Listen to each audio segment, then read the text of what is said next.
Эфирда Татарстан яңалыклары, чираттагы хәбәрләргә күчәбез.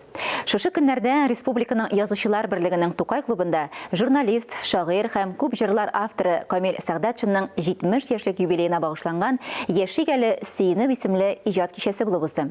Юбилей кичәсендә аның күп санлы якташлары катнашты. Алар арасында иске Рәҗәп авыл җирлеге хезмәткәре, шушы авыл хуҗалык җитәкчелеге, район һәм республика күләмендәге күренекле шәхесләр бар иде. Берничә ел элек юбиляр булачак журналистлар арасында иң сәләтләрен ачыклау максатында үз премиясын булдыра. Әлеге кичә барышында Казан Федераль университетында белем алучы булачак журналистлар арасында ел дәвамында барган иҗади бәйгедә җиңгән 3 студентка Камил Сәгъдәтшин исемендәге премиялар тапшырылды. Менә бу теге үзенә күрә бер кабатларны да була торгандыр. Әмма дә ләкин менә шушы эш әйбернең бергә бәйләнүе, җырчы, композитор һәм сүзләр авторы аны бергә булган очракта, Камил булган очракта гына ул халыкка теге 100% барып җитә. 70 яшь ул ниндидер күләмдә нәтиҗәләр ясау вакыты бит инде әйме.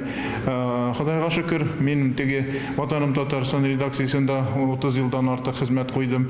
Хәзер бүген көндә дә әле қолдан келгенче язам. Әле планнарым зурдан, әгәр дә Ходай исәнлек саулык бирсә әле язарга да язарга. Шуңа күрә менә бу нәтиҗә ясауны әле мин соңгысы булмас дигән өметтә яшим.